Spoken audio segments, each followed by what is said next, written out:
The hardest conversations are those with someone who's dying.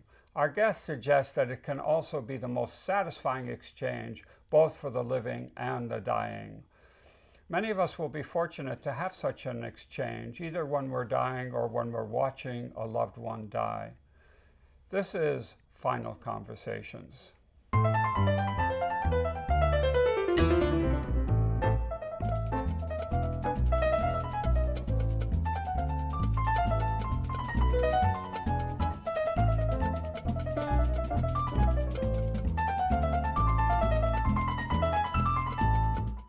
Julie Yingling is Professor Emeritus at Humboldt State University, where she specializes in communication development in children. And she has books here about children. We're going to talk a little about that. But mostly we're going to talk today about end-of-life conversation. And she co-authored a very interesting book called Final Conversations about having a conversation with the dying. Julie, welcome to the show. Thank you. So you wrote this with a co-author because you and her had a difficult conversation with someone who was dying. Can you please tell us your personal experience to start with? Well, actually, Maureen came to me several years after we met at the University of Iowa. She was finishing her PhD, and I was doing a visiting professor year there. And her mother had died in the meantime. And she spent a lot of time with her mom in palliative care. Mm-hmm. And very grateful for that opportunity. But she went looking for information from our field, our own field, about how people handle these final conversations, and there was nothing. You mean the field of communication? Yeah, and pretty much anywhere else either. It was very hard to find information about how should the person who is not dying handle these conversations, and why should they engage in them. So that was what she was really interested in finding out. There were other books. There's a very good book called Final Gifts that's about the needs of the dying person. Yes. From that perspective. But from the perspective of the person who goes on living, there wasn't anything. So she asked me if I would do this book with her, and my father had died just after our year at University of Iowa. And I said, well, I'm not thrilled to be approaching the topic of death. Yeah. It's not something you love to do, but once I got into it, I was fascinated by it and motivated by it and inspired by the people we talked to. It's a lot different than your previous work. We have one book out here called Families Communicating with Children, and here we're talking about the dying. And you call it FC Talk, right? Final Conversation Talk. Mm-hmm. Could you just tell us, what do you mean?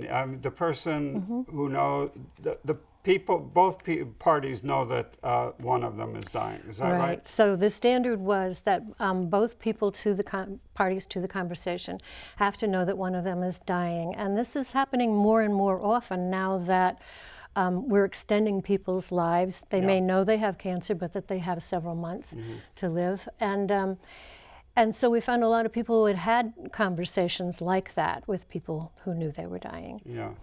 Yeah. And you talk about taking control from the medical industry. You use that word, medical industry. Can you tell us the big bad medical industry? It's not a big bad thing. Well, when I moved away from talking about communication throughout the lifespan and into this, I started doing some research, and people like Atul Gawande were starting to write about the medicalization of death. Right. And what happened was pretty much in the 20th century, I think probably everybody's familiar with this idea, death was kept away from us.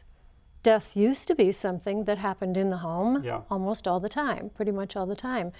And in the 20th century, because of the growth of the medical industry and hospitals and so forth, most deaths were taking place in hospitals. Yeah. So people became afraid of the notion of death and how to approach it and how to walk that path with someone who's dying. And so people are very much afraid of doing it. So part of our thrust in this book was to let people know that it's not as hard as you think it's going to be, and it has a lot of rewards and gifts for you when you engage in them. Yeah, I like the fact that you just present a lot of the stories. You interviewed, I don't know how many people. 80 plus. 80 plus people about their conversation, obviously only the living. And one of the things that struck me was that the dying wanted to make sure that one of the things, they wanted to make sure their families were all right, that they had made the correct preparations. Isn't that right? That's part of what they wanted to do, yeah. They certainly wanted, there was a lot of taking care of business in the everyday talk that they engaged in was, I need to decide, or we need to decide together how we're going to dispose of my remains, you know, how will people be taken care of. I want to know, especially if the people were younger who were dying, I want to know that you will go on and marry again.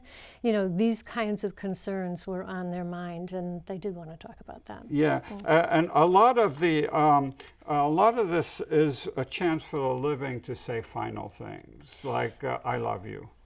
And I love you is the big one. Almost everybody said, I love you in some form, either a touch, a gesture, but very often it was the actual statement, I love you. I have always loved you and I will continue to love you. And then there was touch and there was eye contact and many nonverbal things that people could do too if they weren't comfortable with saying the I love you expression, which some people are not. Yeah. But yeah, everybody got it across. So you were saying that people were extending life more, the doctors were extending our lives more.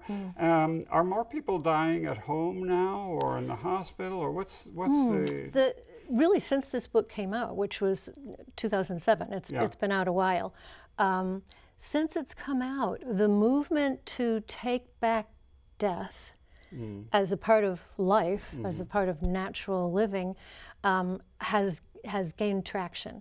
So there are a lot more books now about the medicalization of death and what we need to do to take it back. Atul Gawande's Being Mortal being one of them. That's been very popular. So now, when we publish the book, about most people in the 90 percentile, 90% of people wanted to die at home, but only 50% of them actually did. Right. And now it's more like 70%. So it's rising, the number of people who are managing to die at home. Is that because of hospice? I think that's got a lot to do with it, that we have better hospice and palliative care now. It's more available to people. Yeah. So can you tell us, if we know somebody is dying, a loved one is dying, what should we do? What should we say? Number one recommendation is be there. Yeah. Just simply be there. Make the time, because if you're not comfortable with death, it's going to feel like you want to avoid it. Yeah. But best to just put yourself in that space and just be there as often as you can and as often as you're allowed to be, given the caregivers, and just start there. We have suggestions at the end of the book for how to start a conversation, for what kinds of questions to ask, for how to listen actively, because that's when you get the statements and the information that you're going to keep remembering. They will echo in your mind as you go through your life. So, this is New England Authors.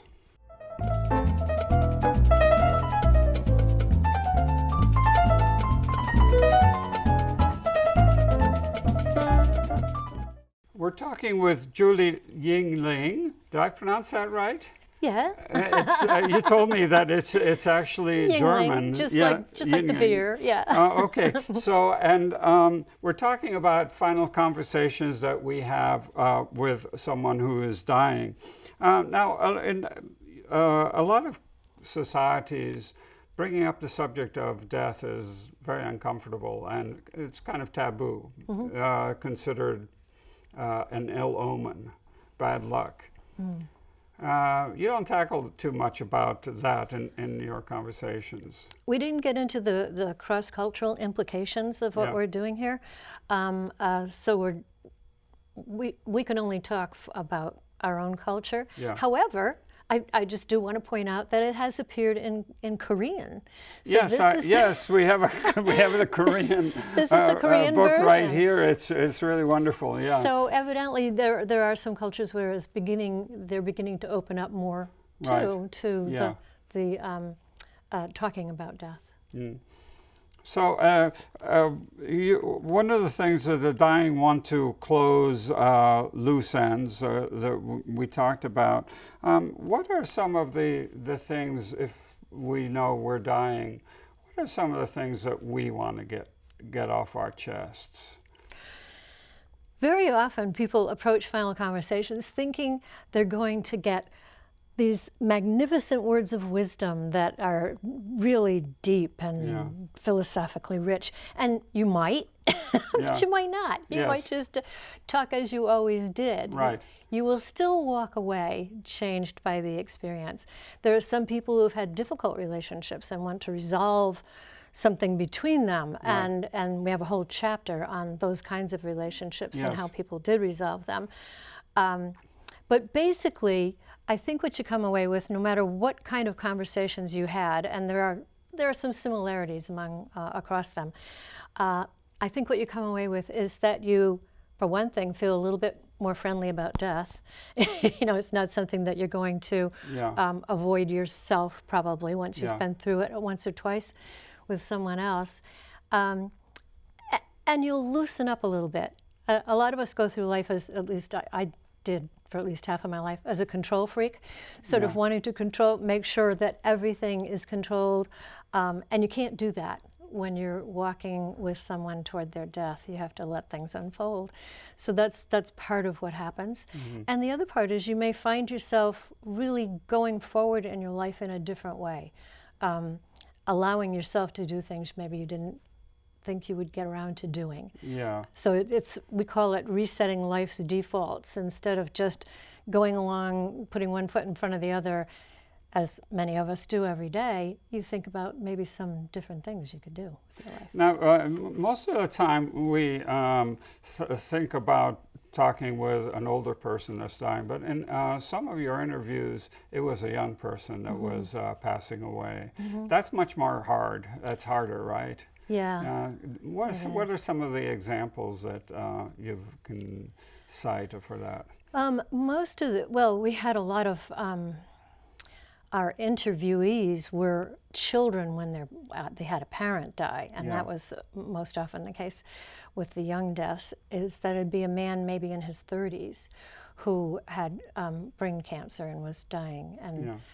And that's a really tough one. But these people did an astounding job, evidently. They knew they had children who would feel abandoned by their death, and they tried to make it as normal and natural process as they could. Talk to them every day, ask them how they're doing with their homework, and then make sure that they're not going to feel guilty, because very young children in grade school ages, they'll very often take on, if the parent dies, they'll think it's something they did to make them go away. Their fault, right. So we have to be careful with them to help them to understand as they grow that it wasn't their fault and that they don't have to live up to the highest standard that they may have had when they were 5, when they turned 16. Yes.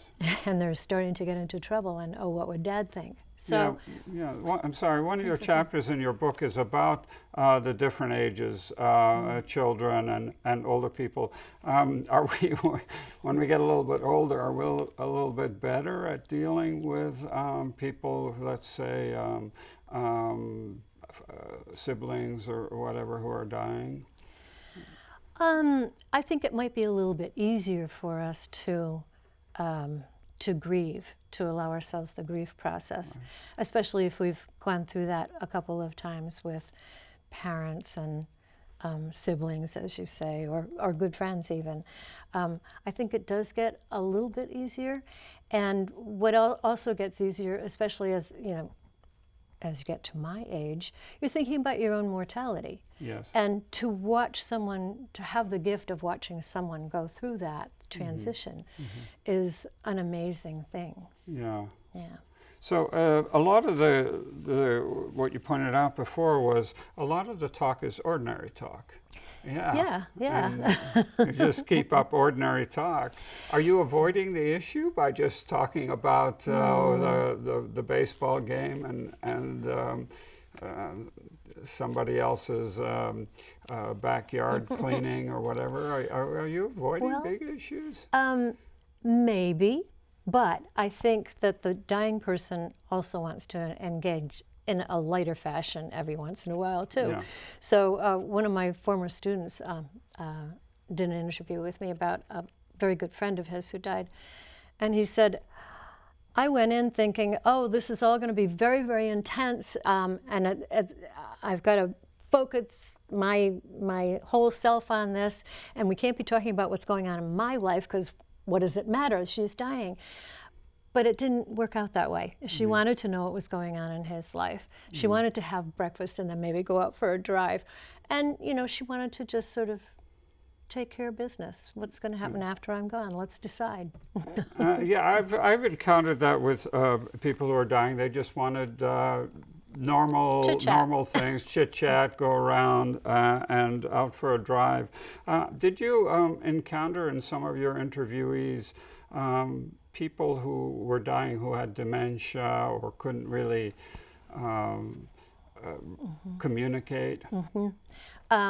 We didn't have, actually, interestingly, we didn't have too many who dealt with someone with dementia, but we did have one of my former students.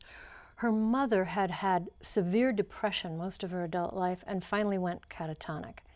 So she was not, she didn't speak, she didn't eat, she just didn't respond.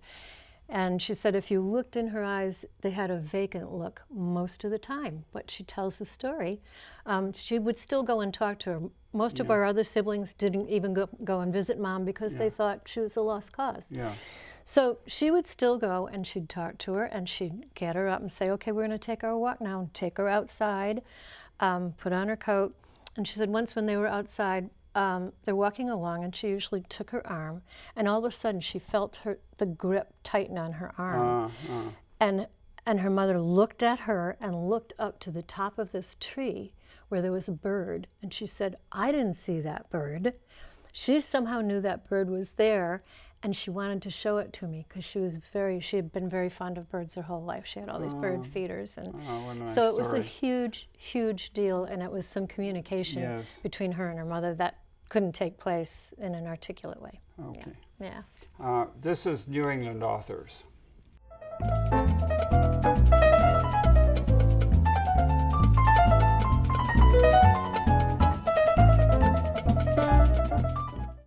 We're talking with Julie Yingling, and she's Professor Emeritus at Humboldt State University in communication, but written a very exciting book, I shouldn't say exciting, very interesting book called Final Conversations, Helping the Living and Dying Talk to Each Other.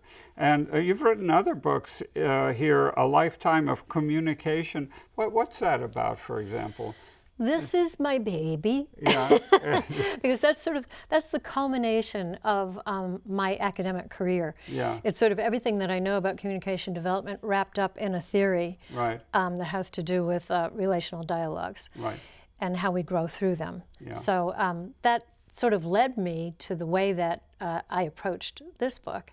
But it's really it was a place to dump everything that I know so I could throw away all the old files and start to forget things.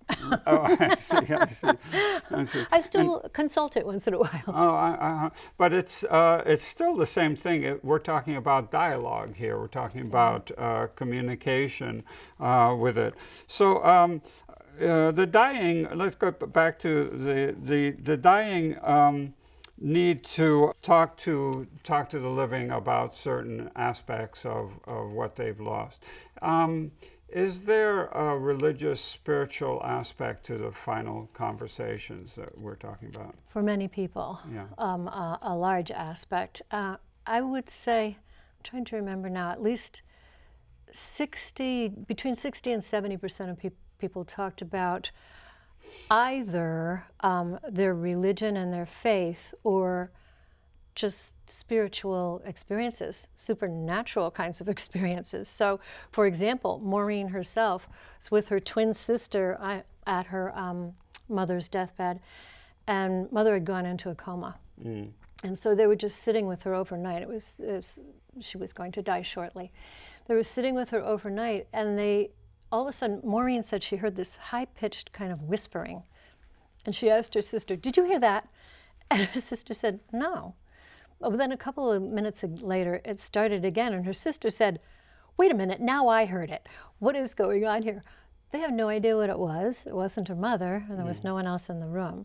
But then other people have actually reported. I had one lovely man, blue-collar guy from Eureka, California, saw my column in the paper about the research and called me, came in and wanted to talk about his fiery Irish mother. And when she died, she would report fairly commonly that her little angels had come to see her again. There was a boy angel and a girl angel here, and I told them, no, I wasn't ready to go yet.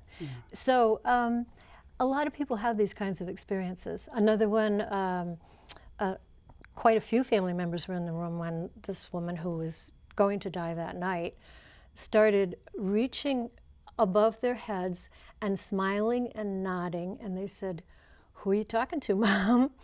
And it was her mother, and then she started seeing other people. So yeah, a lot of people have those experiences. A lot of religion gives really comfort to people in these very stressful conditions. What do the living get out of the talks? I think they get solace. I think that if the people that engaged in final conversations did their grieving work well and efficiently, it's nothing that you can ever avoid, the grief work, but you can do it well and efficiently. You can feel like you did your best for the dying loved one and then move on, especially if that dying loved one has told you to move on. And there are people who are so touched by the experience that they go on to work. There were several grief counselors, hospice workers that we talked to who just decided to make that their work. Yeah. I know somebody who is a hospice worker in California, and he says it's the most wonderful job that he has, the most beautiful thing to see people pass on to the next world. A lot of people don't go peacefully, or is that right? Most people actually did go fairly peacefully that we got reports on. Right. I will tell you one example. My parents both died in hospitals, sadly. And my mother had sepsis at the time because she had been in a rehab home. She had broken a bone in her neck and probably caught it there. They caught it too late, so she was in ICU when she died, which broke my heart. It's no place to die. Yeah. They let me in right after she died because they wanted to unintubate her and so forth. And I just kicked into gear and just started, because I know that hearing is the last thing to go. Yeah. And I just started talking a mile a minute, telling her how much I loved her and that she was on her way. And so that's a difficult going, but at home, not so much. Well, this was a beautiful book. I really got a lot out of reading it, and just things I never thought about, having conversations with a person who is dying. Thank you so much for being on the show. The book is called Final Conversations. This is Julie Yingling. I'm going to give you lessons. Yingling. And I had a real problem in China. I know your name is German, but I had a real problem in China. Thank you for being with us. This is New England Authors, where we record here in Cambridge. We broadcast on stations around the region. And remember, watch locally.